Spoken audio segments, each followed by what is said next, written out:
ନିଜ ଅଧିକାର ପାଇଁ ରାଜସ୍ୱ ନିରୀକ୍ଷକଙ୍କ ପାଖକୁ ଧାଇଁ ଆସିଛନ୍ତି ମାଳ ମାଳ ଗାଈ। ଦର୍ଶକ ବନ୍ଧୁ, ଆପଣ ଭାବୁଥିବେ ରାଜସ୍ୱ ଅଧିକାରୀଙ୍କ ପାଖରେ ଗାଈଗୋରୁଙ୍କ କ'ଣ କାମ? ରାଜସ୍ୱ ଅଧିକାରୀ ବା ଗାଈଗୋରୁଙ୍କ ଅଧିକାର ପୂରଣ କରିବେ କିପରି? ଏମାନେ କ'ଣ ମଣିଷ ଯେ ଏମାନଙ୍କ ଦାବିକୁ ରାଜସ୍ୱ ନିରୀକ୍ଷକ ହିଁ ପୂରଣ କରିବେ?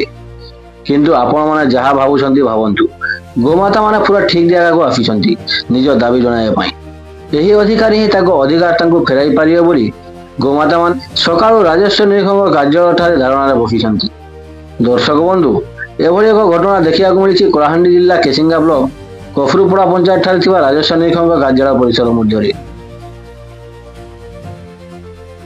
ସୂଚନା ଅନୁସାରେ ପଞ୍ଚାୟତର ସୁଗ୍ନାଭଟା ଗ୍ରାମରେ ଦୀର୍ଘ ବର୍ଷ ଧରି ଗୋଚର ଜମି 52 ଏକର ଓ ଜଳଚର ଜମି 20ରୁ 40 ଏକର ଥିବା ଗ୍ରାମବାସୀ ମତ ଦେଉଥିବା ବେଳେ ବର୍ତ୍ତମାନ କିଛି ସ୍ଥାନୀୟ ଲୋକେ ସେହି ଜମିମାନଙ୍କୁ ଜବରଦଖଲ କରିନେଇଛନ୍ତି।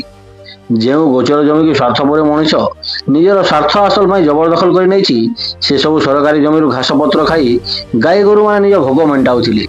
ସେହି ଜବରଦଖଲ ଉଠାଇବା ପାଇଁ ପାଖାପାଖି 60ରୁ 70 ଗାଈ ରାଜସ୍ୱ ନିରୀକ୍ଷକଙ୍କ କାର୍ଯ୍ୟାଳୟରେ ବସିଛନ୍ତି। ଗ୍ରାମବାସୀଙ୍କ କହିବା ଅନୁଯାୟୀ ପୂର୍ବରୁ ସୁଗ୍ନାଭଟା ଗ୍ରାମର ଗୋଚର ଜମି ଏବଂ ଜଳଚର ଜମି ଚିହ୍ନଟ କରାଇ ଦେବା ପାଇଁ କଫରୁପଡ଼ା ରାଜସ୍ୱ ନିରୀକ୍ଷକ ଅଧିକାରୀ, କେସିଙ୍ଗା ତହସିଲଦାର ଏବଂ ଶେଷରେ କଳାହାଣ୍ଡିର ଜିଲ୍ଲାପାଳଙ୍କ ପାଖକୁ ମଧ୍ୟ ଲିଖିତ ଅଭିଯୋଗ ଦେଇଥିବା ସତ୍ତ୍ୱେ କୌଣସି ଲାଭ ନ ହେବାରୁ ବାଧ୍ୟ ହୋଇ ଆଜି ଏକ ପ୍ରକାର ପଦକ୍ଷେପ ନେଇଛନ୍ତି ଗ୍ରାମବାସୀ। ସ୍ଥାନୀୟ ପ୍ରଶାସନ ପକ୍ଷରୁ ସୁଗ୍ନାଭଟା ଗ୍ରାମର ଗୋଚର ଜଳଚର ଜମି ଚିହ୍ନଟ କରାଇ ଦିଅନ୍ତୁ, ତାପରେ ଆମେ ଧାରଣାରୁ ଓହରିବୁ ବୋଲି ଦାବି କରି ଗାଈମାନଙ୍କୁ ଅଧିକାରୀଙ୍କ କାର୍ଯ୍ୟାଳୟ ଭିତରେ ପୁରାଇ ନିଆରା ଢଙ୍ଗରେ ଆନ୍ଦୋଳନ କରିଥିଲେ ଗ୍ରାମବାସୀ। ଉକ୍ତ ବିଷୟରେ ଖବର ପାଇ କେସିଙ୍ଗା ଅତିରିକ୍ତ ତହସିଲଦାର ହରି ସିଂ ମାଝୀ ଘଟଣାସ୍ଥଳରେ ପହଞ୍ଚି ଗ୍ରାମବାସୀଙ୍କ ସହ ଆଲୋଚନା କରି ଆସନ୍ତା 3 ଦିନ ମଧ୍ୟରେ ପ୍ରଶାସନ ପକ୍ଷରୁ ଗୋଚର ଓ ଜଳଚର ଜମି ଚିହ୍ନଟ କରିଦିଆଯିବ, ଆଉ ଗ୍ରାମର ଗାଈଗୋରୁ ଆରାମରେ ନିଜ ଖାଦ୍ୟ ଅଭାବ ପୂରଣ କରିପାରିବେ ବୋଲି ପ୍ରତିଶ୍ରୁତି ଦେବା ପରେ ସମସ୍ତେ ଗ୍ରାମବାସୀ ନିଜ ଗାଈଗୋରୁ ନେଇ ସୁଗ୍ନାଭଟା ଗ୍ରାମକୁ ପ୍ରତ୍ୟାବର୍ତ୍ତନ କରିଛନ୍ତି।